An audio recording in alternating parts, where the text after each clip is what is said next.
before I became.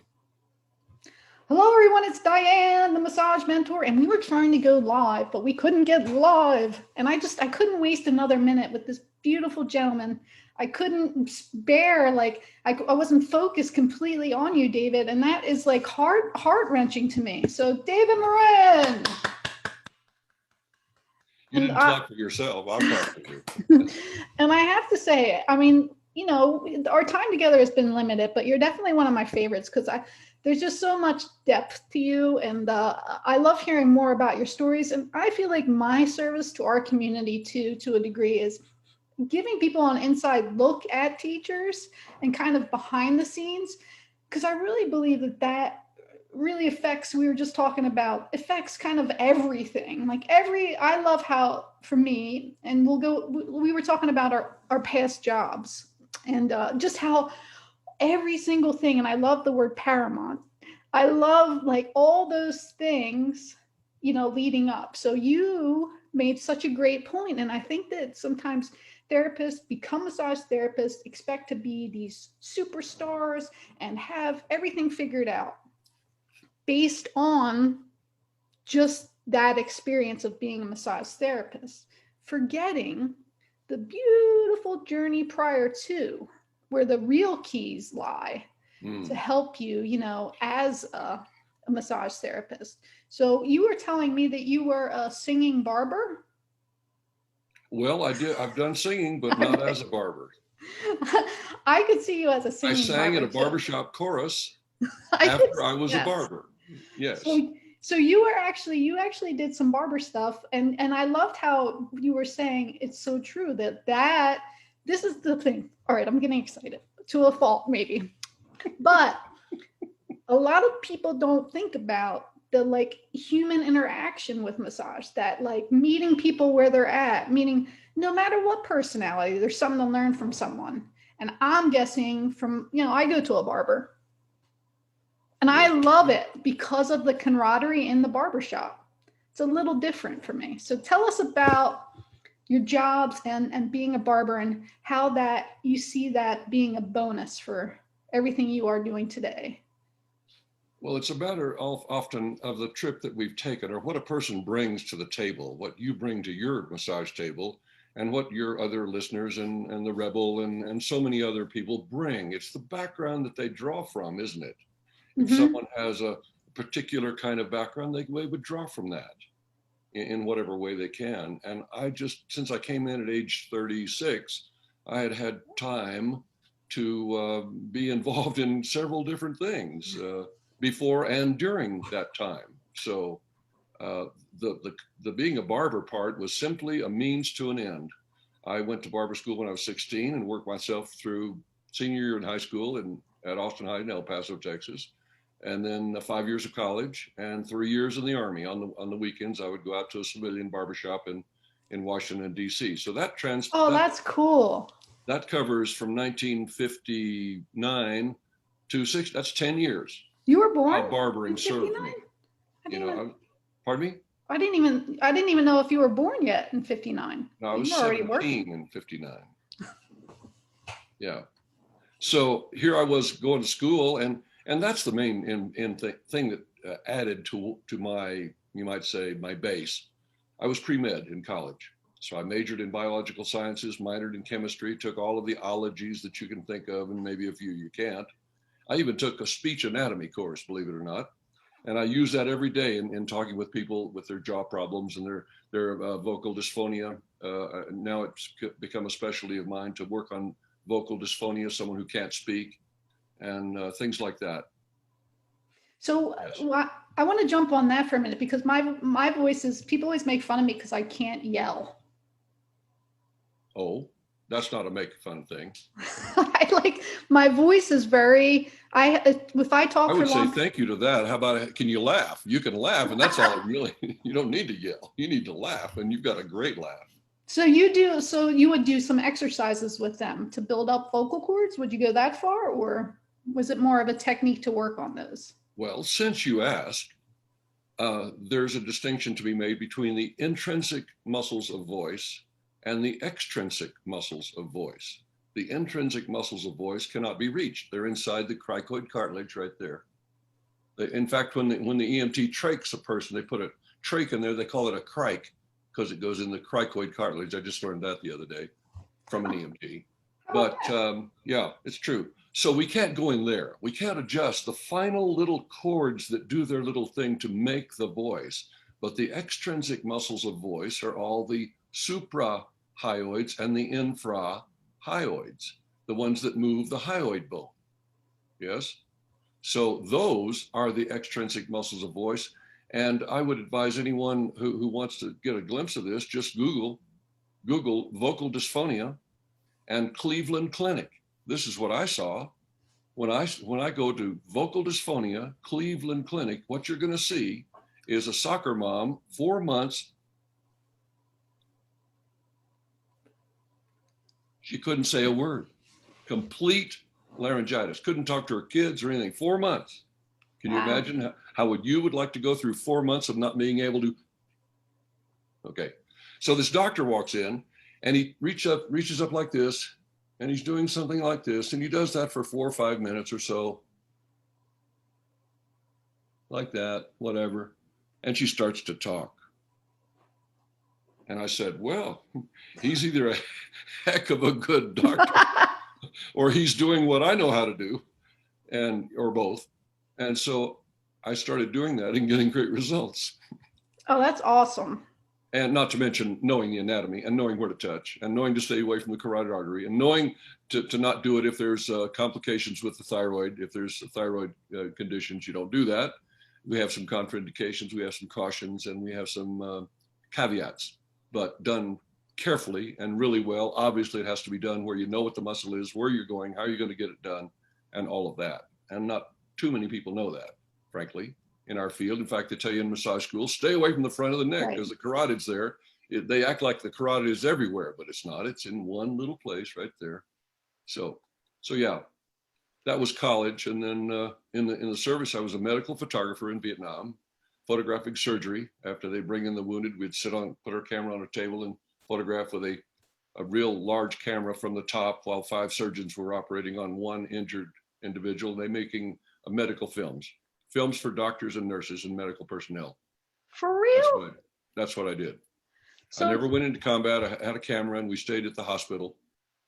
And Tay Ninh, Saigon, Bung Tao, Long Binh, Bien Hoa, all those places.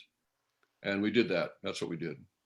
And I had the biological degree, so they couldn't find anybody that could stomach surgery except biology majors. So that's why they trained me in the camera and some other guys, because we had the biology degrees and we could stand. Literally, it was not easy. It was not easy. And that's why I have some PTSD, frankly, not from watching a buddy die or having someone shot next to me, but rather watching them in the operating room. So it was really something. I think that would be just as much. And then that just made me branch off on 2 things. That's why I love talking with you. One is The Body Keeps Score. I don't know if you ever read that book. Say again? The Body Keeps Score. No, I know The Body Electric. They're doing a lot Dwayne of. Juan. Everybody ever read The Body Electric by Dwayne Juan? I don't know, but maybe I should check that out. The Body Keeps Score. No, I don't. I know it does, but haven't read the book. Well, we'll get on that one later. There's a side note. And then the other thing is just all this past experience that you've had that is so medical, literally, and all these experiences where not only have you seen, I don't mean to be, you've seen the body together, and now I'm learning that you've also kind of seen it apart, and then bringing all of this to massage therapists. What made you do that when you could? It sounds like you could have done anything with your education and background, but you chose to help massage therapists, and I just think that's one of the coolest things ever. So the question was, what led me to finally go into massage therapy after? Yeah, I mean, I think we've touched on that before, but now I'm getting even more of a background, and I'm like, oh my God, you were taking pictures and filming, wounded soldiers, it's just like, it's a lot that I didn't know about you, and I don't know if anyone knew, and that's intense stuff, 1, and 2, it just helps you bring a lot to the table between being a barber and then it's just a lot, Dave. So cool. And I had the privilege of taking 3 semesters of comparative anatomy, of cadaver studies and it made a background. It set me up. I ended up not going to dental school or medical school, although I can honestly say, I never applied to medical school. I applied to dental school right out of college and didn't get in. But it turns out, curiously enough, I hadn't thought of this till just now, till you mentioned it.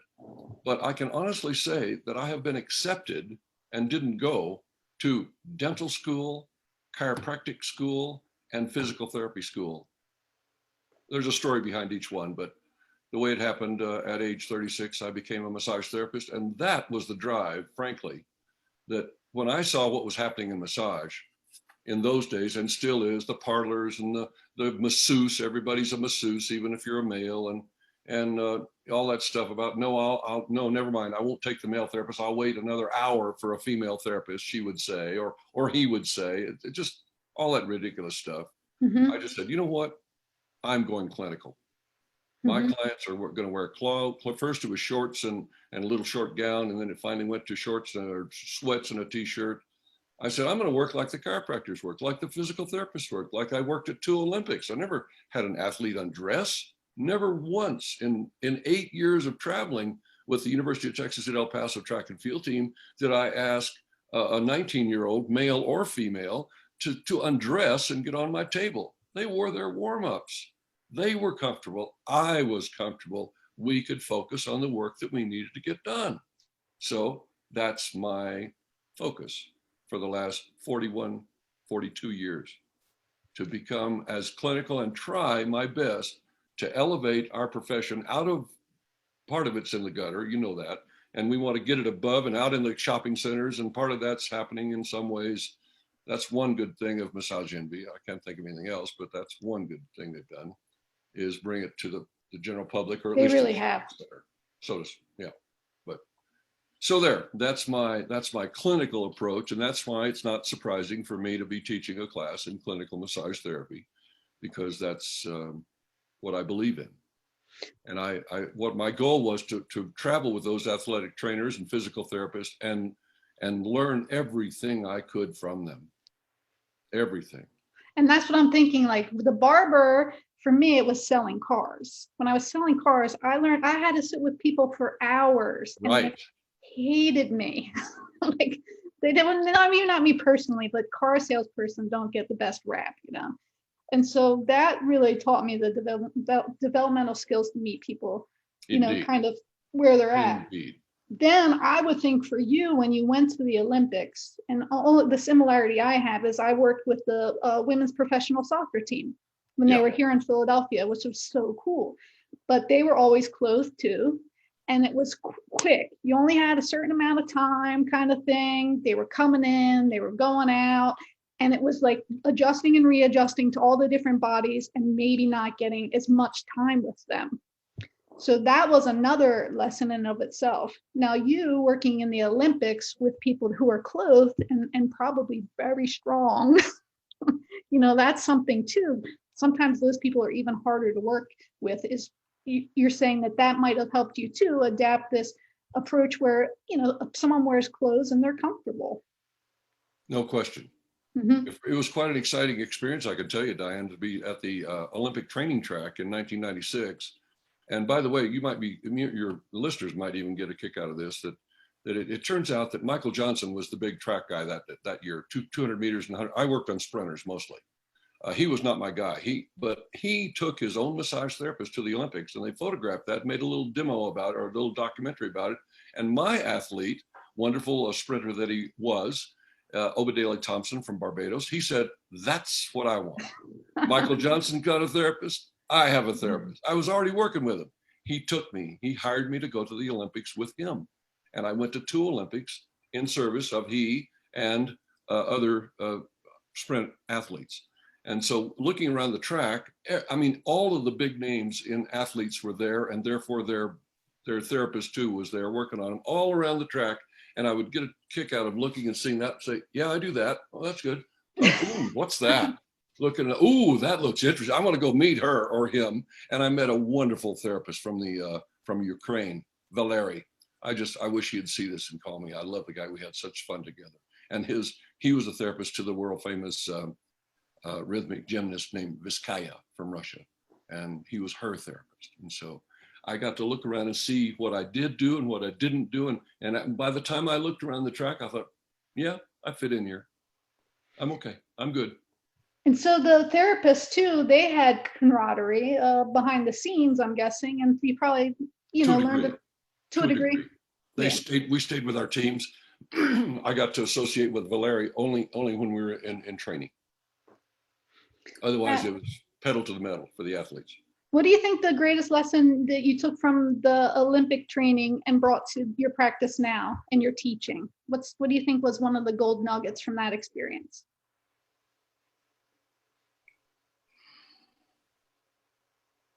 That know your stuff.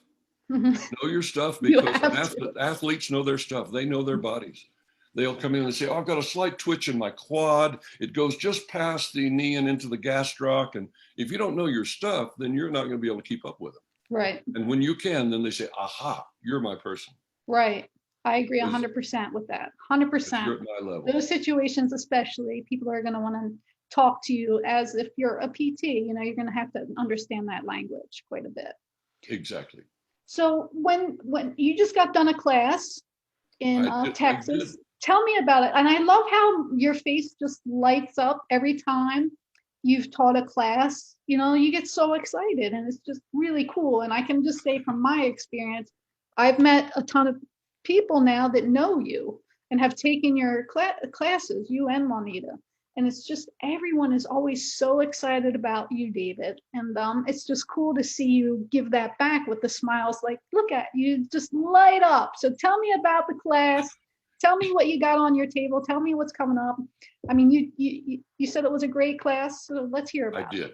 Well, it's the first class I've taught in a year, because in April, these 4-day classes as a cap to the 5-month online course that a person takes. It's an optional 4 days that they could come spend with me and go over everything and iron out the wrinkles and all that kind of stuff. I don't mean the wrinkles in their clients, but the wrinkles in the problems. And then also I get to evaluate them, examine them a bit, examine their work, and then actually certify them later with a certification after that 4 days. So I do that twice a year, but in April we were called off by COVID. And this time around we couldn't, we had to quarantine in New Mexico. So I went down to El Paso, where it was a little slacker in terms of the restrictions. We took our air purifiers, masks, hand sanitizers, wipes, the whole deal. And it was really wonderful, really, really wonderful. It was the first time I ever taught a class with a mask on. But I'll tell you, the excitement was there because of the people. They showed up. And it's so unusual for me to walk into a class where I've never met anyone. I don't know what they look like at all, except we've talked online a bit. And yet they all know me professionally quite well. So I'll be having a coffee and they say, hi, David, who are you? Which one are you? I know their names. And it's just a wonderful group. I mean, I should send you the class picture and please do. I'll put it up. The smiles on their faces. It's contagious. So that's why I smile. I'm not smiling for me getting to be in front of a class, although that's good, but that they nurture me through their motivation. I love that. I feel that with my staff. When I see them getting things. I know you do. And I just get like, you're a motivator. You too are a motivator, and you love it when that motivation takes effect. My students say to me, oh, you're so good. No, it's not that I'm good. It's that you are good. That's the point. That's what really floats my boat. Mm-hmm. It's not that I've achieved a level of success or competency, but that I can pass it on to another and it's duplicatable. Mm-hmm. It's not, David, it's the work. The work is fantastic. If you learn this work, and I told you my collector story, I guess. No. Someone, here's a call I had one time, said, David, this was from Berkeley about a dozen years ago, maybe. David said, David, I'm 62 years old. I've been a massage therapist for 25 years. I've taken classes with everybody. Why should I come to your course? What am I going to learn? And I thought a minute, because that was a hell of a question. Think That's a about big it. one. And I said, okay, let me think now. Okay, I got it. I said, if you come to my class, the anatomical review that we do will be pretty similar to pretty much anybody else, whether it's whoever it is. If they're good, if they're sharp and complete, it'll be exactly the same. Mm-hmm. The assessment, all the assessment that I teach, none of it did I dream up. I studied it in books. I went to courses. So it'll be the same. Let's see, even the remedial exercise will be the same because it's following the range of motion, et cetera, and the movement of the joint, et cetera. That'll be the same. And let's see what else. Oh, the hydrotherapy, that'll be the same too, because the same rules of hydrotherapy apply to everybody. Let's see what else. The documentation will be the same, but the difference is in the techniques. And I said, I'm a collector, and I've been collecting for, at that time, 28 years. And I said, if you're any kind of a collector and have any kind of curiosity, you've got to come see my collection. And she said, you got me. I love that. So love here's that. where I am. I don't claim, the only claim I make is that I've collected. I have gone out and bent over and collected so many different things and helped and had help integrating them into working on the human body. That's Oh, my laboratory. I love that definition. Pure That and is simple. so cool. So for anybody out there, I don't care who you study with, it's great because they all teach some of it's going to be the same stuff, isn't it? Because Right. it's still the biceps brachii and it's still bicipital tendonitis, and nobody I trust is going to try to change that. Right. But what are we going to do with it, and when and how? Right. And what are we going to teach the person to do with it, and when and how? And all of that is the magic. So talk to me a little bit more about the online journey. You've been online for quite a while doing your classes. Not really. No? Here's the deal. After the Sydney Olympics, I started teaching courses in 2001. Mm-hmm. I decided I was going to do it differently than anyone else I'd ever studied with. I was actually going to have breaks in the day instead of pushing them all day long. I was actually going to start on time, and I was actually going to finish on time, believe it or not. And we did. And I did it my way. And I started in El Paso and New Mexico and Arizona, and did that for several years, then moved to Hawaii in 2006. And when I was in Hawaii, I started there. And then I opened up Washington, Oregon, California. And so I only taught in 8 states. I never did travel the country. And I did that for 20 years. 20 years. And along the way, I met a brilliant videographer named Sam Small in Maui. And he was filming my DVDs and filming all kinds of things for me. He said, David, why don't we just film your classes and we'll have them in the can if we need them. That's a film term, by the way, in the can. You understand? And so we did. We filmed all the classes. And then when the crunch hit it hit me about 2013, 2014, it's kind of, the live classes kind of dried up. Mm-hmm. He said, well, David, we got all the classes filmed. So why don't we go online? So we started online and said, okay, here's the, and then we filmed the 6th one, which is Juanita's class, the documentation course. That's her baby. Assessment with the goniometer. She brought the goniometer and the assessment and all the documentation, all the clinical forms that they need to have a really good clinical practice. That's her baby. So that's MMT 6. And we put all that online, and they say, okay, there it is. There's the online course. Do it, and if you pass all the tests and pay all your bills, then you can sign up if you like to go spend 4 days with David or David and Juanita and put the icing on the cake. And that's where the 4-day, 28-hour class comes in. All NCB approved, of course. Yeah, I feel like I feel like you were on that wave a little before I don't know. I think you were a little bit of a trendsetter, at least for me, because you were one of the first people I heard about doing more online than most. So congratulations on being ahead of the curve a little bit, David. Riding the crest of the wave, maybe. Yes, riding. You are certainly as well. I salute you. So we were going to, real quick, I wanted to tell you one of my favorite sayings or quotes. Yes, please. Time takes time. Time takes time. Oh, I got one for that. Nothing changes if nothing changes. You like that? Yes, I do. I do. I know you do. Come on, Nothing. yours. Did you Could you say speed nothing it up a changes little, if please? nothing changes? Nothing changes if nothing changes. Acceptance is the answer to all my problems. That's right. Repetition is the mother of skill in all things. Why am I like, look, I'm turning red because I'm totally dried up right now. All right, I'll just tell you two of my favorites. Okay. Two of my favorites are what you think of me is none of my business. Oh, I love that. And also, everyone's entitled to my opinion. Oh, I got one. Don't judge your insides by other people's outsides. Oh, yeah. That's right. But time takes time has been like my big one. And patient perseverance and persistence are my 3 P's that I do. And I've been doing some of my own online classes. I think that's why I'm in all of every single person online, because I did 2 webinars that are 2 hours each. And I thought it was so much work. It's a lot of work, to get that stuff ready. So you were fortunate to have Sam, kind of filming all that stuff and have all that stuff. That's all digital. I don't do any of that. And certainly he doesn't teach the classes either. So it's a lot.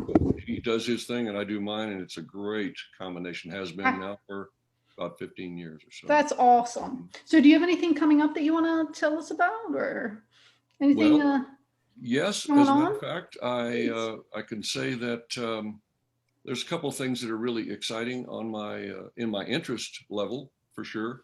I anticipate we have a class scheduled for next April, and I'm going to perhaps even think about accelerating that a bit to February, back in a warm place like El Paso, Texas, for folks that have finished the online course, and give them another opportunity to come in and hang out with me. What I'm finding is that some folks, they get a better deal if they come back the second time, kind of thing, if you repeat it.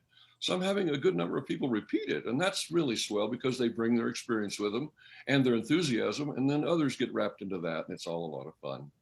I think it's smart to go back. Yeah. I think it's hard to get everything in one swoop. You always pick up something different. There's a couple classes that I know that I've taken a couple times, and the first time I'm so preoccupied trying to get it all that I miss a lot. And then the second time I'm a little more confident, a little more settled, and you can pick up more. So I think it's awesome that you let people come back, and you said you give them a little bit of a price discount to have them come back. They come back half price. Oh, that's awesome. So that's great. And that's beautiful. The two things that are on the horizon here that are really exciting clinically to me is, we've been reaching out to do all the pathologies and work on all the pathologies that we can that have muscular involvement. So anytime I find another pathology that has a muscular involvement, I just get like you. I'll imitate you for a minute, the way you do this, and get all excited. I get that excited inside me, Diane type of excited, and that's a lot. Frankly, you are an energizer buddy for sure. So, we've dealt with focal dystonia. We've dealt with, to a degree, vocal dysphonia. That's a new one. That's really new. The idea that a massage therapist could help someone who has vocal dysphonia. Well, I watched the doctor do it. What more of a license do I need to know that he didn't use anything but his hands, bless his heart, and he knew where the carotid artery is, bless his heart, and so do I. And so do you if I teach you how to do it. Right. And then the big one really lately that's just got me very excited is post-concussion syndrome. The concept, the actual idea that someone who's been through a concussion, whether it's football or an IED in Iraq, that they can get some help from a massage therapist, as well as the highly paid and highly wonderful doctors that they see. Because guess what, Diane? In every one of those instances, the neck takes it in the shorts, so to speak. And the neck takes a beating. And what are we good at? And I saw a piece of research recently that had something to the title of 16 muscles that you would need to know how to work if you were going to work on post-concussion syndrome. And that means, what that means, Diane, is that much of the symptoms. I don't mean treating Right. traumatic Right. brain injury or knowing Right. something about. I know nothing about that, but I don't need to. What I need to know about is those 16 muscles in the neck that if you can work them, you might be successful with whiplash and post-concussion, some of the symptoms of post-concussion syndrome. So that is the most exciting clinical thing I can think of in our whole field, that a properly trained, cautious massage therapist who is really good at working the muscles in the neck and certainly not moving the head around and, you know, things like that. Right. Working in concert with physicians, top level surgeons and physicians, could really be doing something that doctor could do if he knew how and if he had time. But she doesn't have time. She doesn't know how exactly, but we can. And I'm having fun training people to have that excitement. I'm done. I've retired from private practice. I'm going to teach some more next several years. And I bought a wonderful car and I'm out driving and going long distances, and I can get there without any problem now because I've got a wonderful vehicle to drive. And I didn't drive for 3 years in Mexico, you see, so it's kind of fun to get behind the wheel again. Oh, cool. Nice. So that's the exciting thing for me. So there's the fun part, there's the sayings, and I want to share another one with you, and that is a couple of favorites, and that is that all I have to remember to do is to do the next right thing. Yes. If I ever get down about anything that's going on, you know, if I ever get upset about something's happening out there, wherever out there is, I remember that all I have to do, all I really can do, All I can is do. the next right thing. And today, the next right thing is talking with you, you see, and all I have to do with you is to keep my side of the street clean. My side of the street has to be clean. I can't get on your side and start mucking about over there and saying you should do this on your side of the street. You know, your side. No, that's you. I'm over here. I'll take care of this. And I have to know my boundaries. It's all about boundaries, isn't it? Yes. No, I have another one.